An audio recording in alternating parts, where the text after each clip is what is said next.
Hello and welcome to Your Booked. I'm Daisy Buchanan, your host, book inspector and literary dirtbag. I'm currently reading and adoring a proof of Paige Toon's brilliant new book, You Go Anywhere, which is coming in May. I was enjoying it so much that I didn't want to stop while I ate lunch, and now I have a bookmark made of mayonnaise. My brand new book, The Sisterhood, a love letter to the women who shaped me, is published by Headline, and it's available online and from bookshops all across the UK. Now to this week's guest, the poet, essayist and broadcaster Sinéad Gleeson. Sinéad is a writer's reader and a reader's writer. I've lost count of the number of times she's come up in conversation with other authors who are fans of her work and feel indebted to her as she is such a generous champion of theirs. She's edited and contributed to a great volume of anthologies.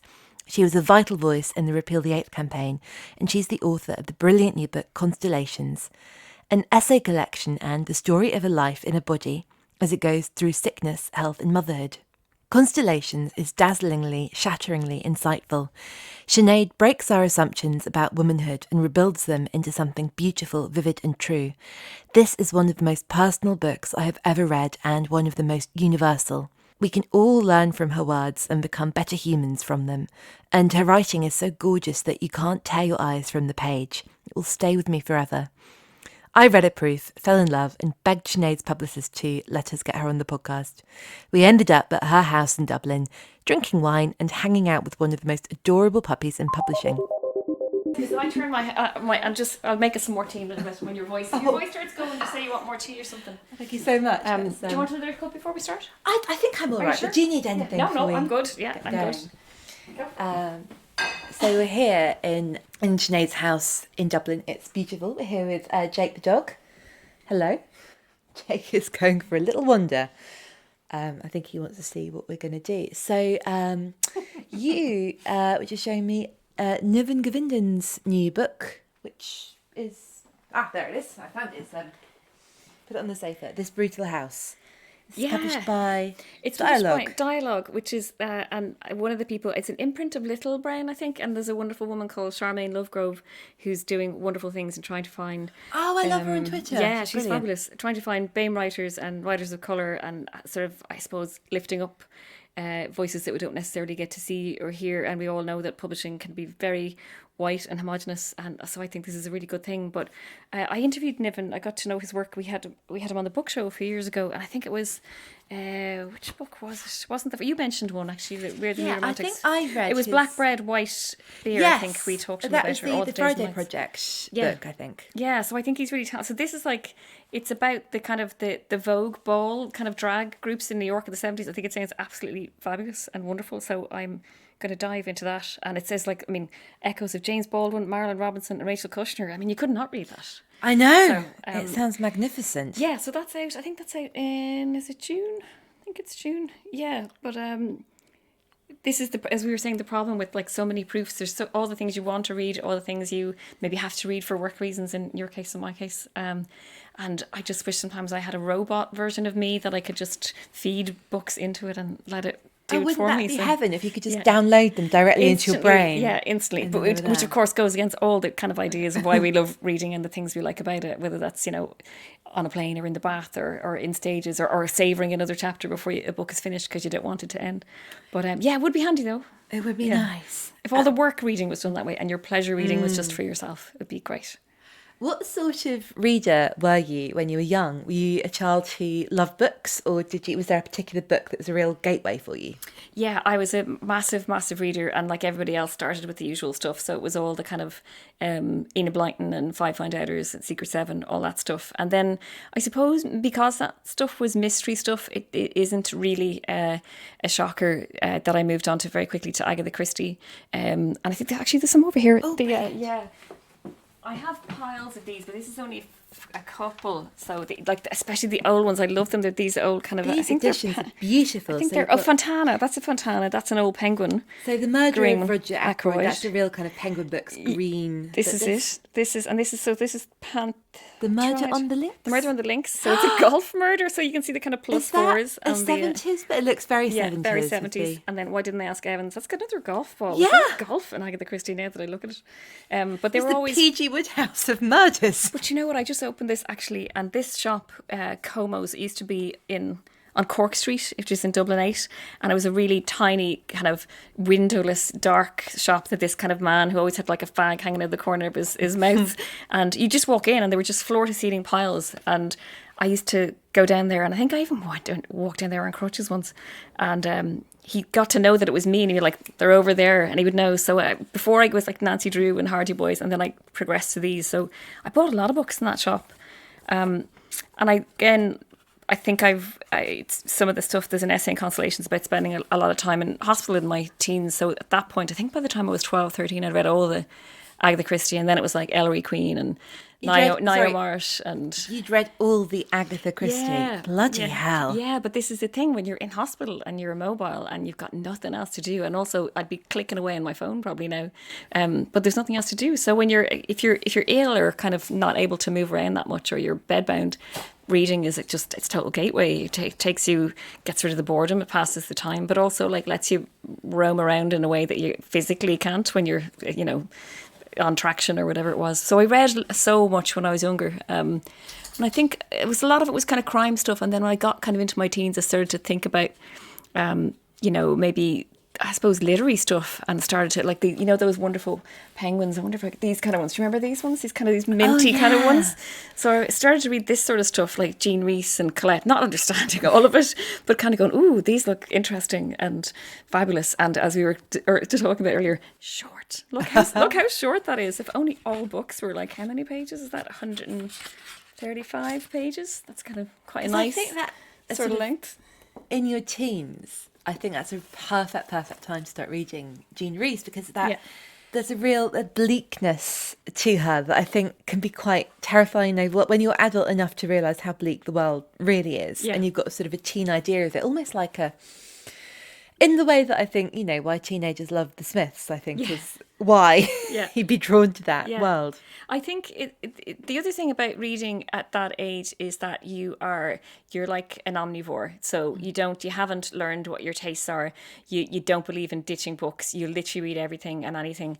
My dad always had, growing up, my mum read all the kind of Catherine Cooks and stuff, and there wouldn't have been a kind of lot of literary books in my house. And my dad doesn't read that much, but he was really into kind of ghost stories and spooky stories. So he had these kind of, Alfred Hitchcock used to do these collections like Bar the Doors and Ghostly Gallery, and they had like really trippy kind of covers, and I loved them.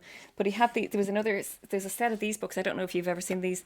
There was like Irish Tales of Terror, Scottish Tales of Terror. That cover, it's just a frog. It's one of the most frightening things I've ever seen. A frog emerging from the mist. Is this like, I wondered, is this like some sort of guitar pegs? But then I kind of thought, if it's Irish, is that a harp? Is that a frog on a harp? I don't know. Because it looks like it could almost be a bed, like a board at the bottom of the bed, and the frog. I thought it was something musical, but also I don't know what he's doing. But this, I don't know why a frog is meant to mean this is a terrifying book. But they were just kind of ghost stories. I'm scared. And they'd have like, some of the people in them were sort of, so Sheridan Le Fanu, obviously, who's quite famous ghost story writer. Melmoth Maturin, obviously, Sarah Perry's connection to that, who's an Irish writer. Also, horrifyingly, you'll look at this and go, are there any women in this book? No, there are no women in this book, which is a frequent thing that happens with the Irish anthologies of yore. But I love this kind of stuff. So a lot of ghost stories and spooky stuff and gothic stuff. So again, it was obviously not a hop, skip and a jump to like Wuthering Heights and those kind of things where, books that, again, that especially in terms of setting and place, just take you away. And as you mentioned, like Jean Rhys, you're reading like these, and Colette even, you're reading these very kind of like avant-garde, sort of strange, mystical, promiscuous sort of lives. And if you're reading that as a teenage girl in Catholic Ireland in the, the 80s and 90s, it feels very, very far away from where you are. And that's what books are meant to do. They're meant to bring you to an opposite kind of experience, or a different kind of life to the one that you have. That must have been truly mind-expanding. Yeah, especially, everyone kind of, I think, I've forgotten Judy Blume. The Judy Blume books were huge for me as well. And I think, everybody read Forever, and that was often for a lot of people the first time that you read about sex in a book, or, Was there any kind of censorship of that? Were they quite hard to get hold of? Judy Blume, no, not by that point, but there still were. We talk about, like, Edna O'Brien, obviously, with the Country Girls trilogy from the 60s, which is a wonderful collection, and it's the One City, One Book choice for Dublin this year. And those books, when you read them now, now, I mean, they're quite tame, but they were considered like, I mean, the book was burned in the local church grounds in Limerick where Edna was from. And I think it was not even that it was that sexual or that explicit, but it showed women kind of making choices, wanting to be with men, not wanting, crucially, to get married, wanting to have another life that wasn't just being a mother by the time you're 19 and having 3 babies. And I think that's what annoyed the church in a lot of ways, because it's not that terribly explicit in lots of ways. But yeah, I think, I mean, there's a wonderful writer who's in the long gaze back, Nora Holt. There's a couple of her books here, who only died in the 1980s, and I think is a really, really transgressive Irish writer. And it's all right, pull this one out, because this looks beautiful. Yeah, Cocktail Bar. So that's there's a story from that in the long gaze back, and they actually, being in the long gaze back, a lot of people started to ask about her and talk about her, and she's so forgotten. She was more banned than Edna O'Brien and John McGahern, who were both banned quite a bit. And I included a story in that book, and then the publisher who'd published this collection said, why don't we reissue this book, Cocktail Bar? So I wrote the introduction, and then for a second I was looking in this original Yeah. edition of Cocktail Bar, and so Yeah. probably not in that one. There's one, it's somewhere around here, I'll find it in a bit. But it is also about how easily women get forgotten. And there's a story that's not in this collection called 9 Years is a Long Time. It was written in the 1940s in Ireland, and it's about a couple who were married, and you find out as you read the story that basically the woman takes gentleman callers for money with the husband's approval. And it's to write a story like that in the 40s in Ireland, it's just no wonder she was getting into trouble all the time and was being watched. But also, I think some people have a theory that some of her work was quite romantic, and the same thing that can happen to Daphne du Maurier. If you write romantic stuff and it happens to be literary, you get dismissed just for being romantic, and people forget all the really brilliant writing that you did. Oh, I'm going to put Cocktail Bar back, because There's something, actually, there's lots of bits of du Maurier. There's one, my obsession with Virago. oh, these, you probably, I you know, love these lovely these ones. Virago editions. The They're all hardbacks. just So that's gorgeous. the short stories. There are the Don't Look Now short stories. There's The House in the Strand. There's another version of The Birds. Oh, how many editions of The Birds do I have? My God, look at that. Another really chilling. And also Pan, who published loads of those old Agatha Christie. So also these kind of trippy 70s. Very 70s Pan books are just gorgeous. Yeah. So it's just a bird with a beak and a broken glassy window, looking kind of evil. But I love it. What I love as well about that bird is it's obviously just bird detail, but it looks like it might be wearing a sort of one of those like flying hats. I think actually it looks more like a penguin than a bird that can actually fly. Does it not? Yeah, it does. But the mouth is open, and Do you think the brief was a bit broad? I think it was. Angry bird hammering on a window. Go for it. Knock yourself out. I think there's a bit of that. Bird. Yeah, I think there's a bit of that. And I've seen a book that I love that I don't see often. Jane Bowles, Two Serious Ladies, because that's quite in terms of what is happening and all of the intrigue and the sexual politics. That's it's a phenomenal book. I think ahead of its time. Well, not ahead of its time, but it's about subjects that weren't readily discussed. No, not at all. And then these two really interesting women. And the title is also a real oxymoron, that, you know, they're not serious at all in a lot of ways, and their regard and their connection with each other, I think, is really striking. And again, there's a sort of a thing about that book that when you meet people who like it, they love it with all their heart, and you don't often meet people who like it. There's a friend of mine who's a Canadian writer, Patrick DeWitt. It's one of his all-time favourite books, and he's like, I wish I'd read this a long time ago, and he absolutely adores it. So I love talking to people who've read it. And again, I actually, there's some stuff on these shelves here that I really want to reread this year, and I'm not a massive rereader, because I always think, what if there's some book I'm not reading that is amazing and going to change my life, and I wasted my time reading something again. But I'm coming around to the idea of rereading more, because I think you miss things. If I were to come now and grant you the magic present of a week off from all the responsibilities, all writing and work and childcare, everything's sorted, but it's like you can read any book you like, but it has to be a book that you've read before. What would that book be? Oh, that's really hard. Well, do you know what I think it might be? Because I do love this book, and I want to reread it for loads of reasons, and because I think I'm probably going to teach it to students. This is a writer who I think is phenomenal and has a new book out this year, Evie Wilde. Her first book has an amazing title. It's called After the Fire, A Still Small Voice. But this is a book called all the birds singing. And it's about a woman, starts off a woman on the Isle of Wight, and one of her sheep has been killed. She lives on her own. It's very mysterious and atmospheric. And you're like, is something watching her? Is something stalking her? And then it cuts back to another story, a dual story in Australia. So the one story is told linear frontwards and the other story is told backwards. And it's such a clever way of telling a story, but she's just a beautiful... I just can't think of anyone who writes like her, and I love her work. And there's a new novel I think coming out in the autumn, and I keep telling people about her to read her. And you know yourself as well, lots of stuff gets pushed your direction in terms of what you should read and who you should read. And I always love hearing about people that are strange or unusual. Or that's my dog's just looking for attention there. I don't know what he's at. Jack, who's I think quite upset. Jack, I'll be asking you about your... Jake, I'm so sorry, Jake. He has about 15 names, as I was saying, so he's quite happy with all of them. He's kind of multi-name. He's okay with that. But Jake, I will be asking you about the book that you'd reread shortly. I would probably read this.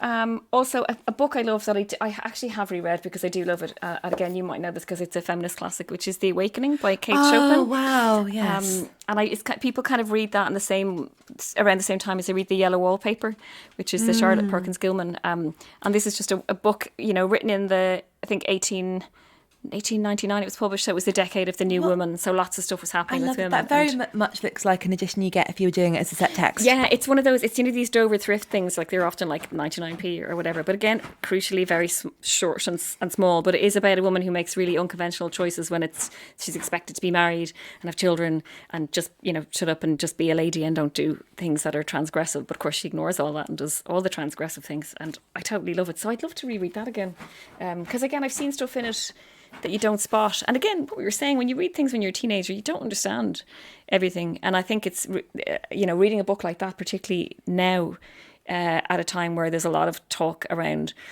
motherhood and not having children or having children, or Me Too and rape culture and all the sort of things, the long list of horrifying things that happen to women in the world. To read a book like that, I think, is to see how it stands up after over 100 years. Definitely, because I have not read it in many, many years. Yeah. And I was a bit kind of, utterly transported by it, but we've sold all this now, reading it for the story rather than necessarily the resonance of the story. And I think it'd be so much there too. Yeah.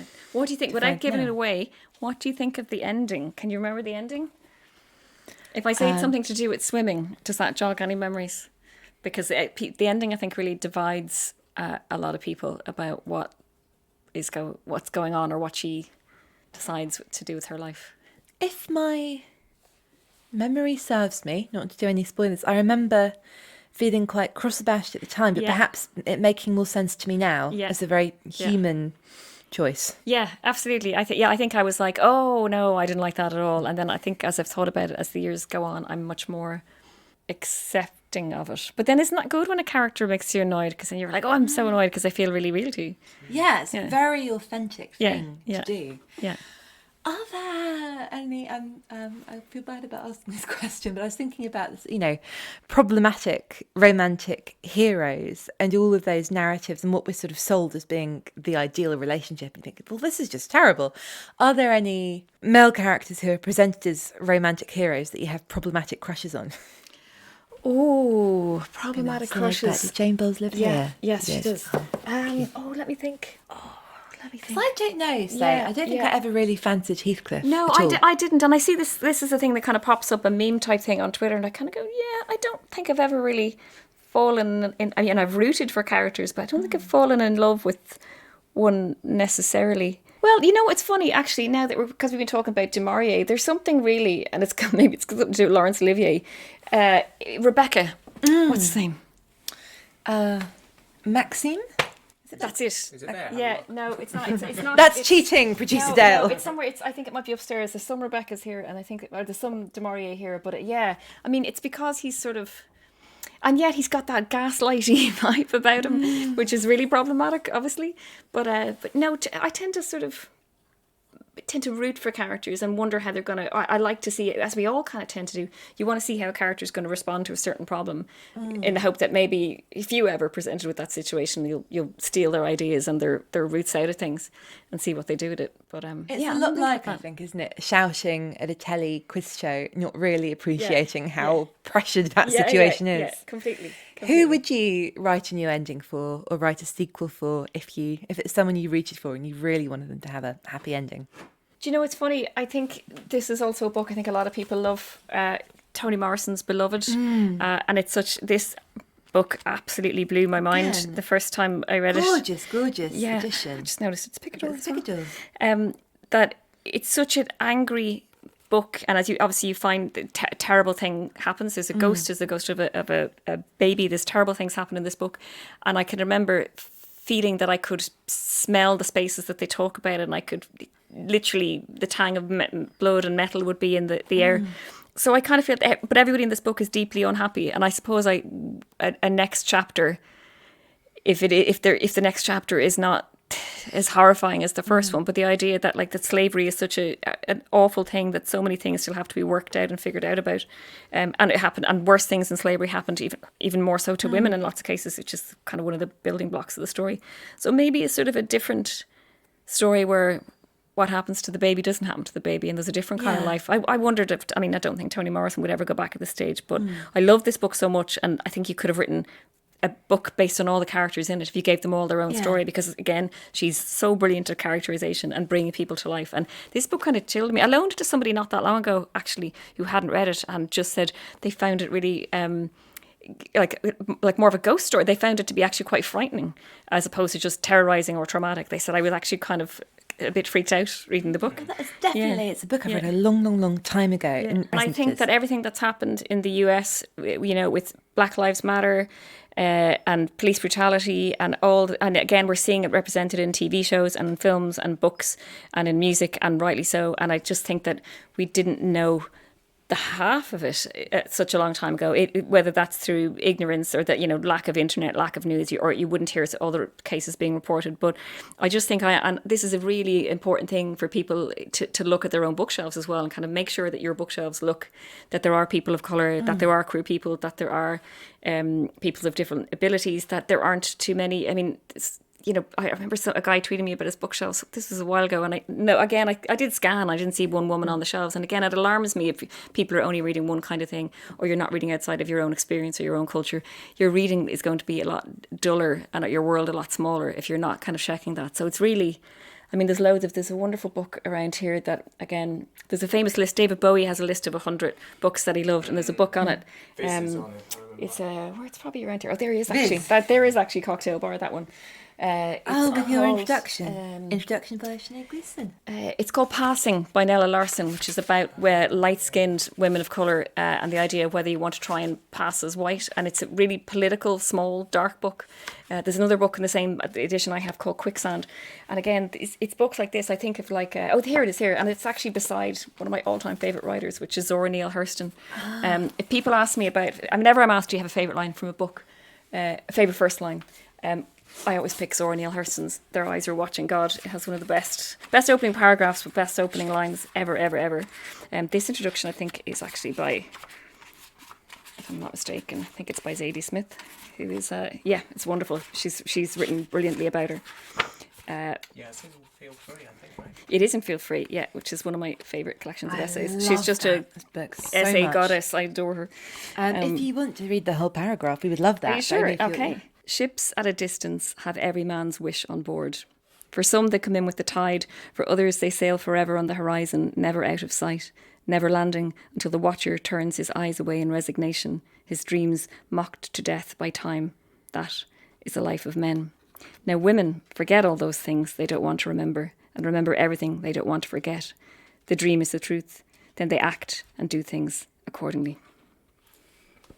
It's a wonderful book as well because it's written in a very specific kind of vernacular as well, which takes you a while to get into, but it has a gorgeous kind of musicality and rhythm to it. But yeah, that book absolutely blew my mind the first time I read it. And I'd love to, and then she had a really sad life as well. Died kind of pauperish and penniless. And how would you sort of go about that if there was someone who perhaps hadn't read for a while and was really struggling to get back into it, and if you want to say, look, this is going to feel a bit hard and a bit uncomfortable at first and it's a lot to get used to, but stick with it? Like a book for someone who hasn't been reading.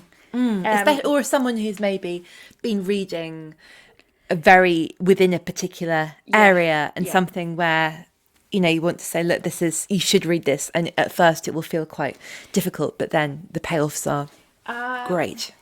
Well, not necessarily difficult. And again, I know I have a couple of editions of this if I can find it. Yeah, there's one over there as well, which is one of my all-time favourite writers, which is Laurie Moore, who's better known as a short story writer. But this is an incredible book about two teenage girls and their friendship. And one of the women in it is looking back on her life and deals with, youth and promiscuity. And one person has an abortion. But it's also, Laurie Moore is really, really comic kind of writer. But what she's doing with words on the page, it's quite a set. You don't realise after a while that she is being quite funny. It is really dark, but she's talking about the most serious. One of her best known short stories is set in oncology, paediatrics ward. Edition is Who Will Run the Frog Hospital? Yeah, and now all I can think of is that Agatha Christie frog looking quite distressed. Is that a frog on its way to the frog hospital? Let's get the frog cover back out and compare. I don't know where I put that.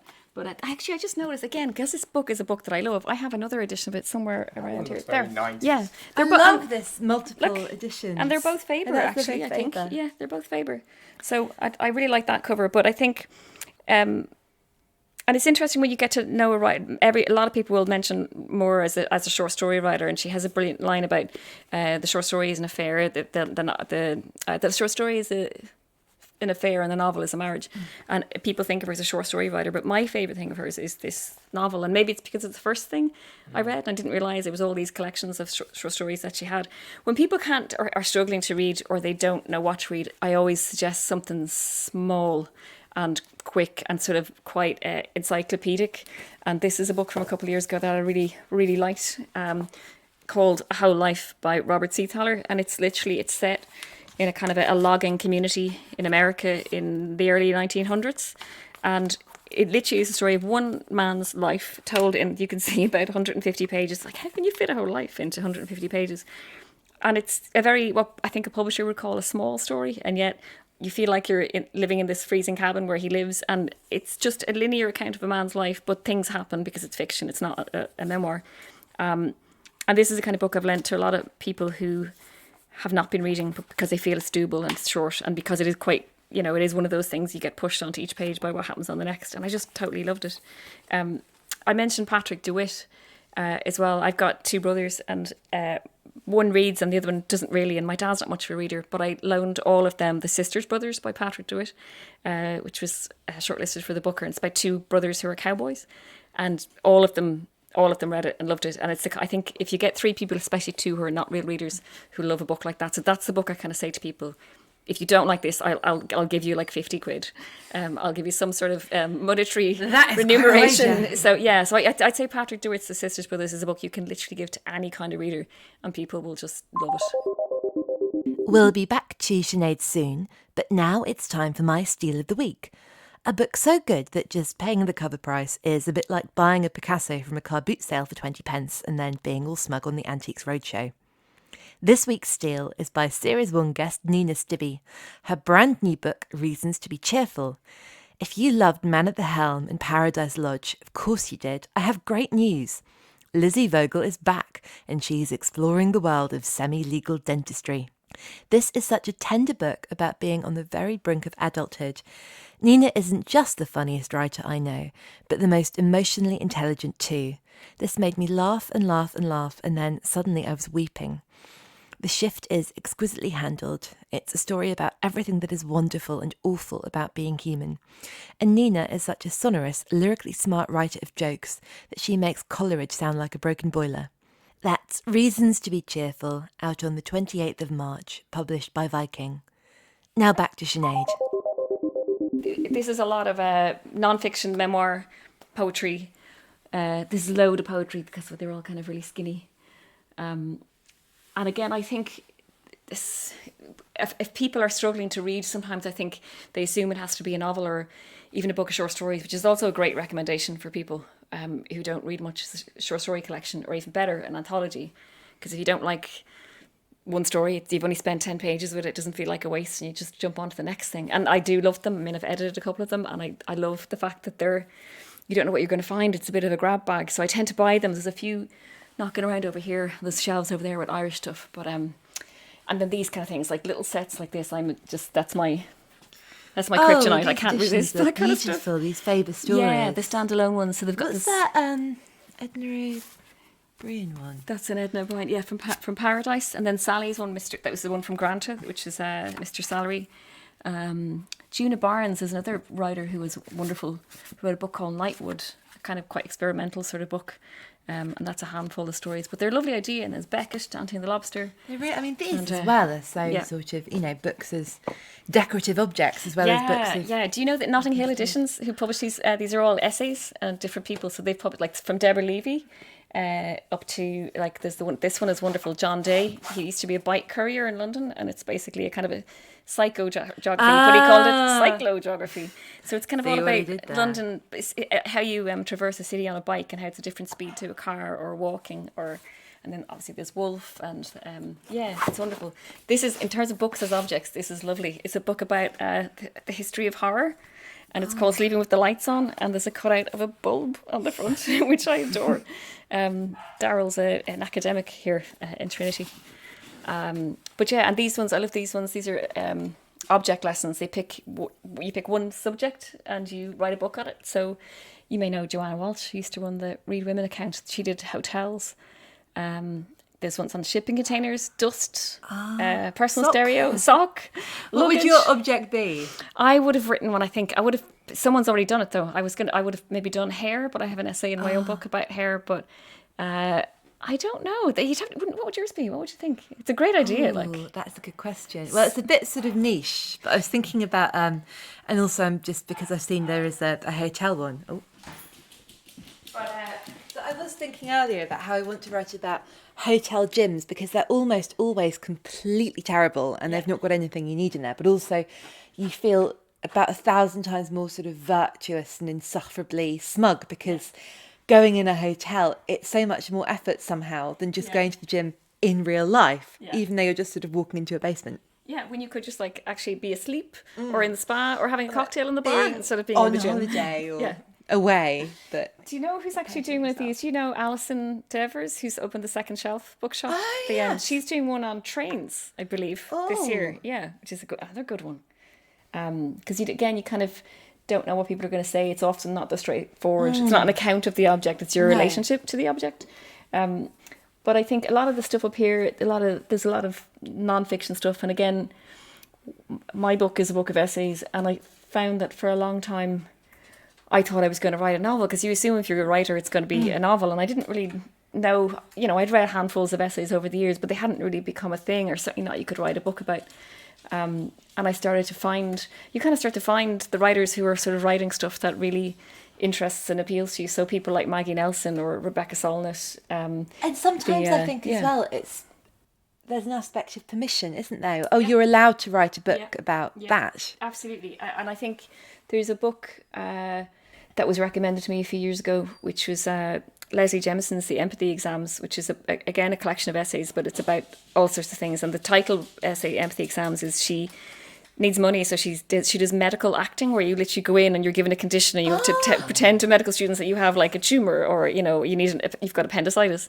But she juxtaposed with, she finds that she has a heart issue. She has to get, I think, some sort of, not quite a pacemaker, but something put in her chest. And then in the same chapter she has an abortion, so she's talking about her body, and she juxtaposes all these things about the medical world. There's a brilliant essay in it called The Grand Unified Theory of Female Pain, which is about, all the women in literature, like, so Miss Havisham burning in her dress and all this kind of stuff. And it was reading a book like that. It's about a lot of different things, but reading a book like that, I had been sort of writing things like that, and then I kind of went, nobody's going to want to read stuff like this. And then I found Leslie Jemison's book and thought, wow, you can actually do this, and people are doing it. And she's, obviously I'm nowhere near her league, but she's an incredible, brilliant writer. And I think in the way that's happened in the last few years, there has been a lot of work around medical stuff and around the body and about female bodies and about autonomy. From Roxane Gay's Hunger is around here somewhere, which I also think is a wonderful book. And I think that it is about permission, and it's also about women finding their voices and feeling that you can say things that's particularly in Ireland that maybe you wouldn't have said 10 or 12 or 15 years ago. I really want to talk to you about Constellations, because I know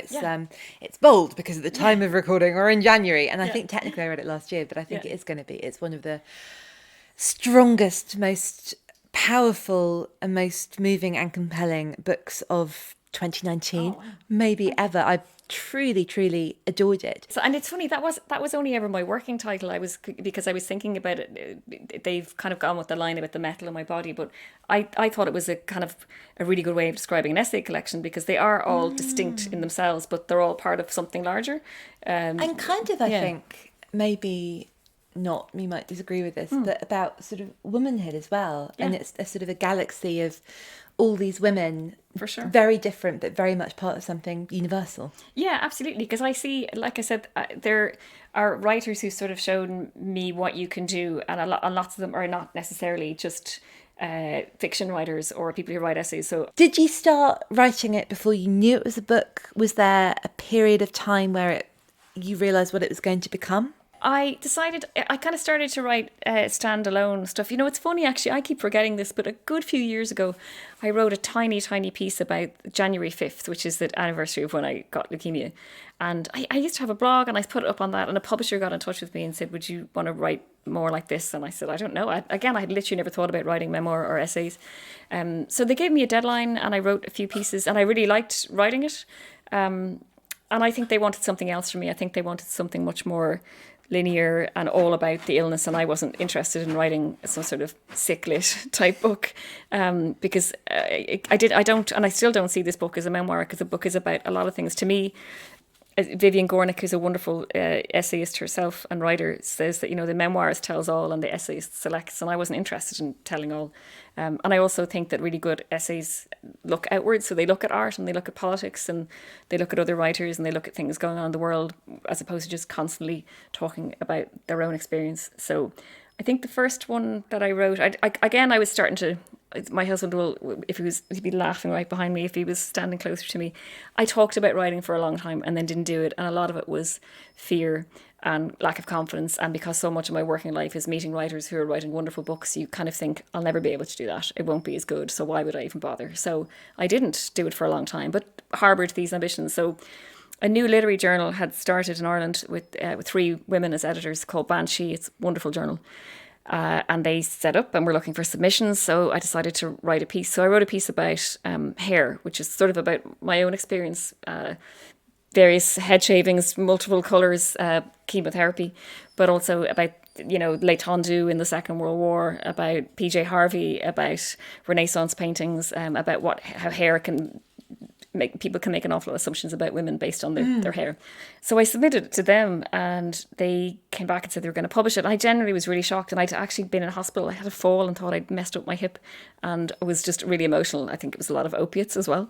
And I just couldn't believe that they were going to publish it. So after that, I thought, well, okay, sometimes all it takes, and I say this to people all the time who are trying to write, if you just get one piece published or you get onto one shortlist, it gives you such a massive injection of confidence where you think, somebody actually thinks it's got some merit, so that you take that and you try and bring it to the next thing. And I think the next thing then was probably the first Granta essay about Lourdes and my hip surgery and patriarchal, terrible male doctors who dismiss women. So I had 2 or 3, and there was a competition, the Deborah Rogers competition, where they were looking for works in progress, and I had only 3 essays, and I decided to send it in to that. And it was a competition run by this agency, RCW, Rogers, Coage and White. And there was 890 people or something. I got to the last 8. And based on that, my wonderful agent took me on. And even then he was like, so what are you doing here? I was like, I don't know. So I had 3 essays, loads more on the go, but didn't think that a publisher would be interested or that it could be a book. And if they were all very disparate things, how would it all fit together? And then if it is a collection, an essay collection is a miscellany, so you can put things in, but it's only after as publishers will try and find a connecting theme. But then you see yourself the more of them I wrote, the more I see actually some of these are in conversation that I didn't expect to be. It's something that every time I do this and look at a bookshelf, the physicality of the bookshelf versus the sort of ephemeral, the idea that something can be sort of free floating in your head, and all the while, because whenever I write, I'm like, I'm really not sure this is something that anyone's going to be interested in. You can't think about the reader. I mean, I know people are like, oh, you have to think about the reader. I can't, because again, a lot of my book is, people have been saying that it's raw and that it's personal, and to me, if it wasn't, it wouldn't be authentic, and it would have been a waste of my time to kind of try and lie or disguise or hide behind things. But if I had thought about it while I was writing some of that stuff about the reader, I would have absolutely backed off, and I would have started to censor, and I wouldn't have felt as confident. It's funny, I have another friend who's also got hip problems, and when she read that Blue Hills piece, she said to me, "Oh my God, it's so private and you're so public." And then when she said that, I had a moment of, "Oh my God, what have I done?" And I just thought, because I didn't think of it like that, and I thought, is it really? Am I saying something really strange and out there and transgressive? And I think it's so interesting, people writing about, because it's, I guess, our health is something that is not permanent and not to be taken for granted, and something that I cannot stop thinking about with Constellations is the juxtaposition of you writing about things that happen to you, but also the really tragic, utterly consuming essay about your friend. I don't want to do a spoiler, but the awful accident and the power of that sort of the reality of living in a body. And I guess it's almost like, not like being a logger, but a life is sort of something that all you can do is move forward, and the alternative is a sudden awful stop. Yeah, and the thing about that essay, it just started out as, it's called Our Mutual Friend, and it's because for a long time people asked myself and my husband, "So how did you meet?" And I did have to stop telling the story because I used to find it upsetting. But also the reason why it connects to the rest of the book is because so much of the book is about the fragility of the body, the temporal nature of the body, how easy it can be broken. And Rob, the friend I talk about in that essay, was never ever sick. There was never anything wrong with him. He'd never been to hospital or a doctor, and it just takes one thing to happen for your body, for something awful to happen to your body. And I think I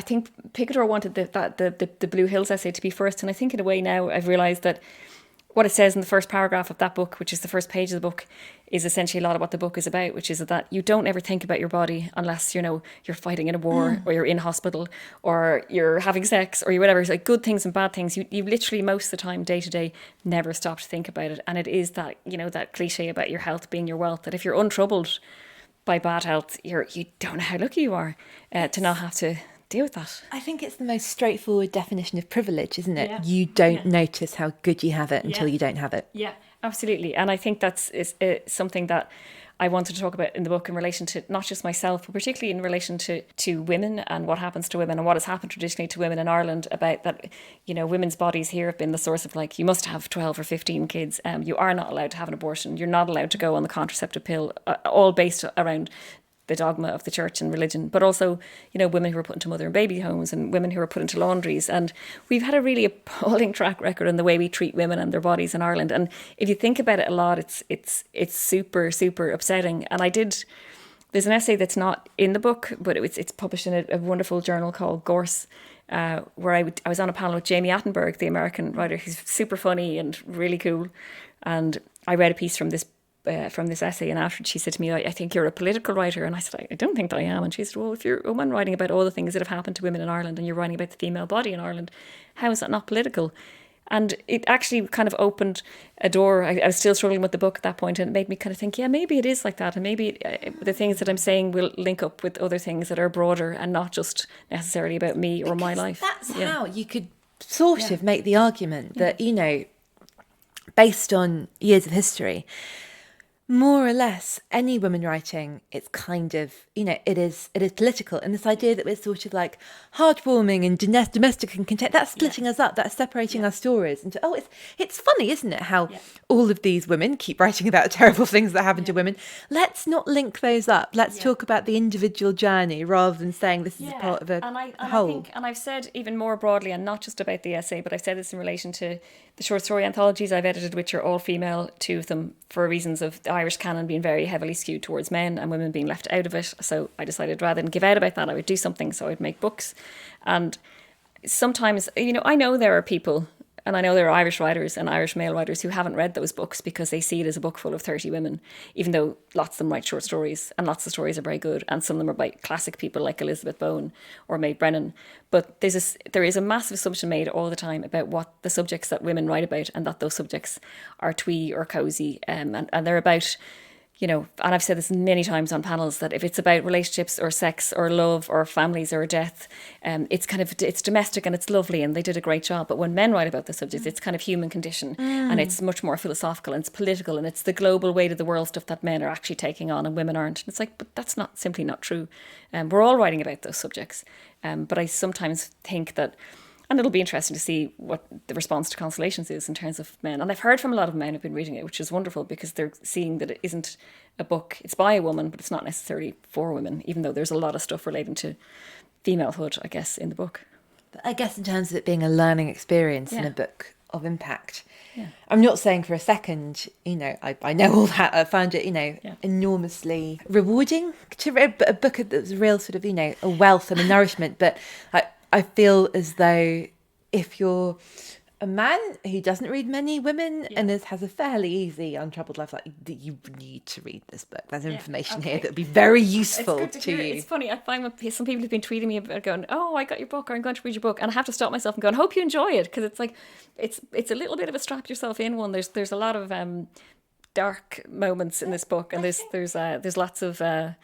This is one of those things where I'm going to say, I love this. And you're like, that wasn't the book. That was something else. But do you write about repeal in the book? Yes, I do. Because I remember that being heartbreaking, but ultimately really euphoric. And this idea of all of those multitudes and the history being as a real sense of celebration, but also of everything that came before it. Yeah. And I think I did enjoy it. Ultimately, it was sort of not... Yeah. I don't know if I'm allowed to want a happy ending, but it felt like a happy ending. Yeah, and it's funny, somebody else, two of the people have said to me, and I think it's in relation to one of the motherhood essay, somebody said to me that I was funny, and whenever people say that, it's just unusual when you write essays about such serious stuff. In some of my fiction, it's definitely different. But the repeal one was interesting because I wasn't going to write about that, but again, the book was coming to an end as I was out knocking on doors and helping, as hundreds of other men and women were trying to get it over the line, and it just found it was on my mind. And 2 weeks before the referendum, I mean, every woman I know was like crying, not sleeping, drinking a lot more wine than usual, just trying to like wait for the day and find out that this would all be okay. And it was really, really stressful. So, and then I remember, because I have a daughter and my daughter was asking me about it, I'm thinking, hopefully this will not be the case for you. And I write about my daughter in the book quite a bit, that I wanted it to be so different, but I wasn't going to be in there. And then I kind of felt, again, I'm writing a whole book and lots of it is about the body, not all of it. How can I not write about that movement and what's happened?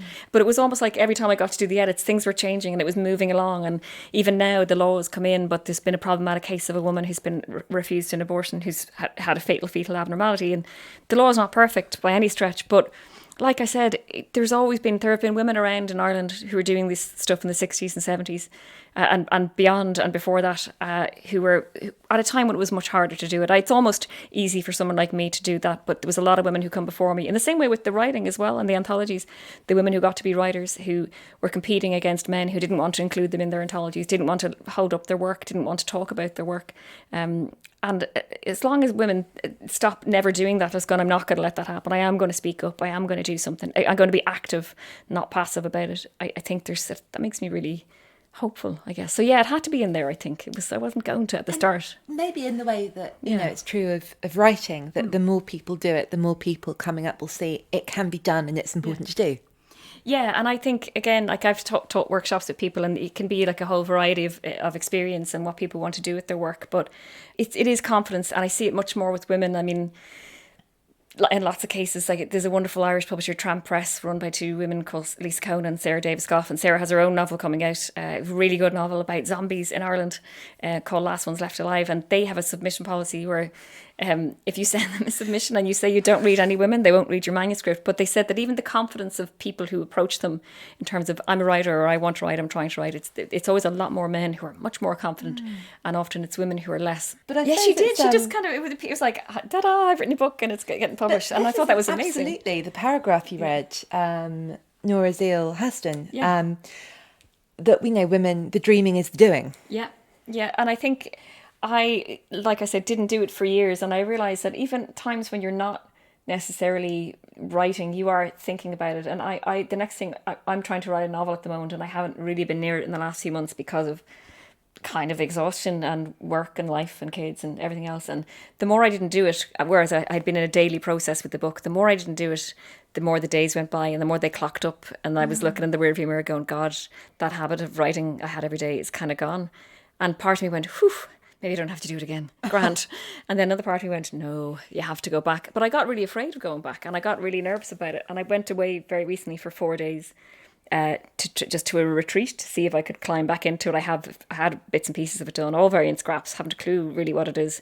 But I did, and I got back into the habit, and it was kind of a relief because I really felt before Christmas, I don't know how I'm going to do this. I don't know and I don't have a deadline or a pressure, which is great because I think that would finish me off altogether. But I got back into doing it in a way and I realised that even though I wasn't writing, I figured out loads of things by just thinking about it occasionally, going, I've got to get back to the writing. But I did figure out things by not doing it. I interviewed Jeffrey Eugenides a couple of years ago, and I said to him, are you working on a new book? And he's like, yeah, I am. And I said, how's that going? How far are you in? And he's like, do you mean like the word count? And I said, yeah, are you far along? And he's like, oh no, I haven't written a word. And I said, what do you mean? And he said, oh no, I think about a book for a whole year in my head. I don't write a single word. And then I sit down and write it. And I was like, not even notebook? He was like, nope. That terrifying. Is terrifying, but quite comforting because I do fall into that trap of feeling, I've got a weird Protestant work ethic for a Catholic maybe, but like I need to have something to show. And actually, what if you didn't remember it though? And also I do think, I don't know about you, but sometimes you start off your day going, right, I'm going to write this, and then you start writing and your brain drags you off in a different way and you're like, no, we're going over here and you're coming with me, and there's nothing you can do about that. So I wouldn't be able to do that. No, I think that I'd end up going mad. Do you ever enjoy writing? Do you ever have moments where you're like, yeah, this is nice? Yeah, they're very rare though, I think. So mostly it feels like slog and work. When you think you're nearly finished something, it's good. When you can't figure out the problem of something, I find it really absolutely, it's soul destroying. You're just like, I don't know how to make this better. And there was an essay that was nearly in the book that wasn't, that I will go back to, that was nearly there, and I didn't think it was. I needed my editor, but I will go back to that. But I tried a couple of different things with it, and I know it was also because I was racing against the clock, and that was the biggest thing. And sometimes you just need to put things aside. And one or two things have happened since that essay, because it's on a specific subject, that have happened now that I'm glad I didn't write it then, because there's two things I've discovered that I'm like, great, I can now put that in. But yeah, so away recently doing the novel, I had a really good day where I got loads and loads done. I figured out an awful lot of things, and I think it's the busiest writing day I ever had. Then the next day I got practically nothing done. So it is swings and roundabouts. And you have to kind of write it out. But if you don't show up, which I hadn't been doing, there'll be no words. And if you even write 100 words, 100 words are better than no words.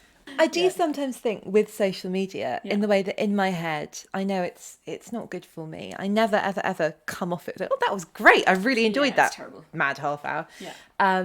But sometimes on Instagram, you'll follow, hypothetically, I follow 1,000 people and maybe, I don't know, 30 or 40 of them at any given time on holiday. But it just, in my head, they turn into one giant person who's always like on the beach having the best time, not separate, it's not something that someone's doing once a year. And in that way, I feel as though perhaps there's one enormous super successful person who's got like 3 books out a week. Yeah. Because when you're not writing and worrying about not writing, and you see that. I know a couple of people I saw this actually recently on Twitter, a couple of people kind of saying, and I was having a DM chat with this young Irish writer she doesn't live in Ireland, again, because of our crazy rental situation, and it's so expensive here. And she was saying it can be really, really hard to look online and see everyone with their book deal news and their exciting news. And my extract is here and I've got an agent. And absolutely, I'd say that's really terrifying. I mean, we've all been at that point at different points. Or if you're having a terrible day and somebody's like, I just bashed out 2,000 words, and you feel like a total idiot because you can't manage 20. But it's all part of it. You just check your bank balance online and someone's like, just sold my film, right? Just sold my words. Yeah, and there'll always be that. And I mean, as we all know, persona is a big part of Twitter.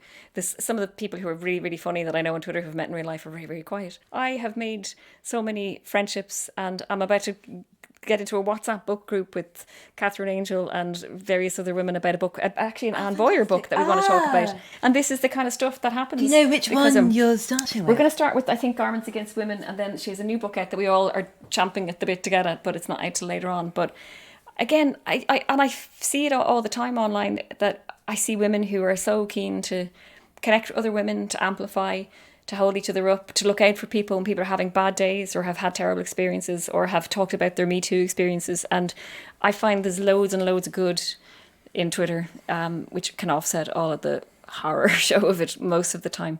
And a lot of the reason I'm there is because a lot of the people I've met, and a lot of them happen to be women, including you. Well, I think as well, you know, it's the internet is only as good or bad as the people who use it. And I hope you don't mind me saying, because it is a bit cheesy, but you are, you know, actively making it a much better place than it was when you found it, which is of great power and value in your writing. And that's actually something that I think the way women communicate with each other online, and it does feel like a dark and difficult time in some respects now. There's lots of shouting and being drowned out. Secret WhatsApp groups to give out about everybody. Maybe the writing, it's books and it's poems and it's essays, but maybe it's also that.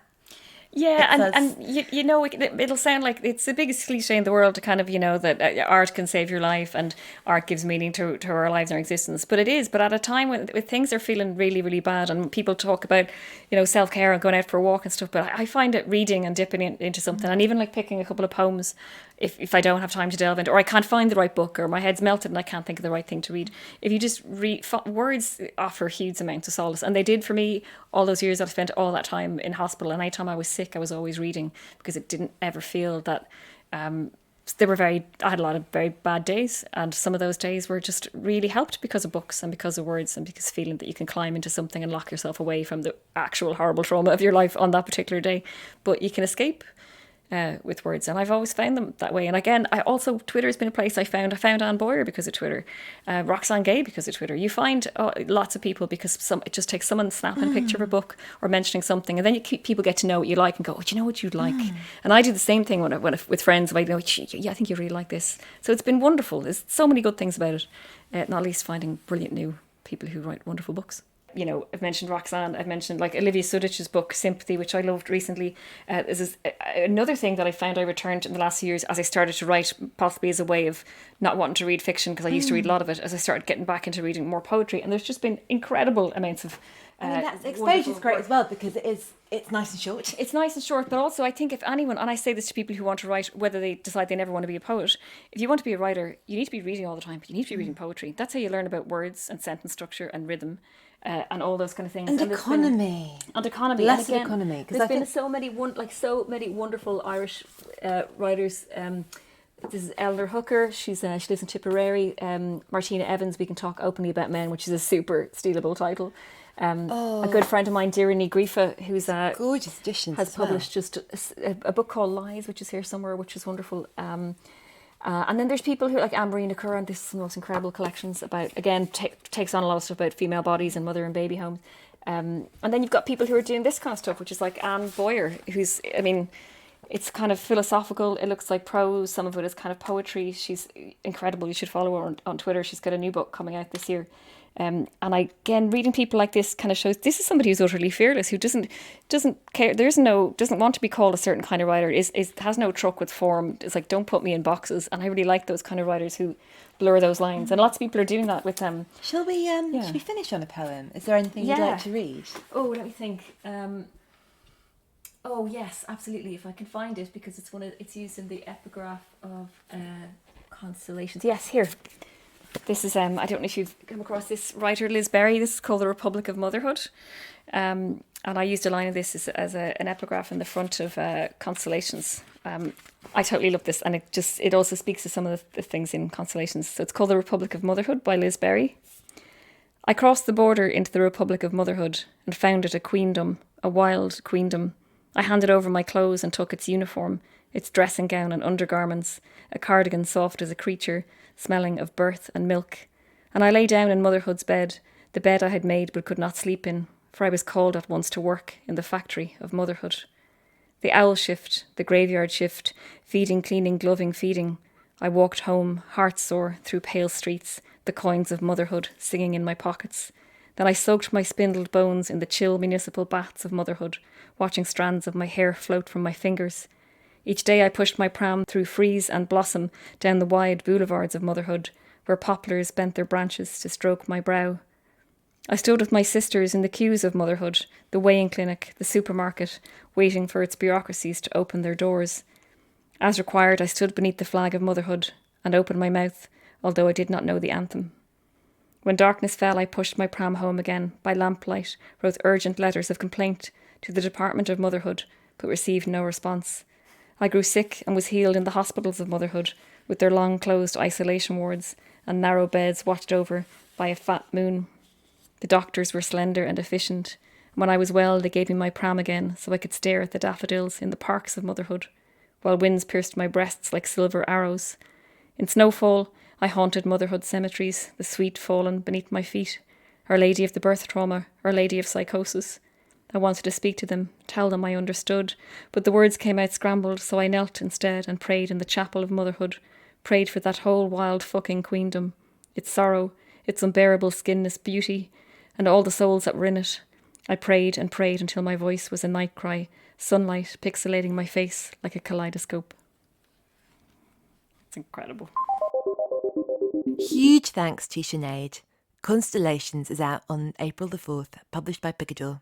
It will get in your head like a song. It will stop you from ever taking your body or your life for granted, and it will make you kinder, more tender and more appreciative of everyone you love in your life. I'm Daisy Buchanan. Thank you so much for joining me for our paperback perving. You can find me on Twitter @NetRollerGirl and on Instagram @TheDaisyBee. Say hello, suggest some guests and watch out for shelfies. Visit our show page, acast.com/booked, for more information about our guests and a list of the books they've talked about. If you have any other queries about the podcast, you can email us at whybooked@gmail.com. Your Booked is produced by Dale Shaw for New Alaska and hosted by Acast. Please do subscribe, rate us and leave a review. It's great to hear what you think and it helps other people find the podcast. I'll see you next time. For now, let's hope our future guests follow the instructions of Dr. Seuss. Fill your house with stacks of books in all the crannies and all the nooks.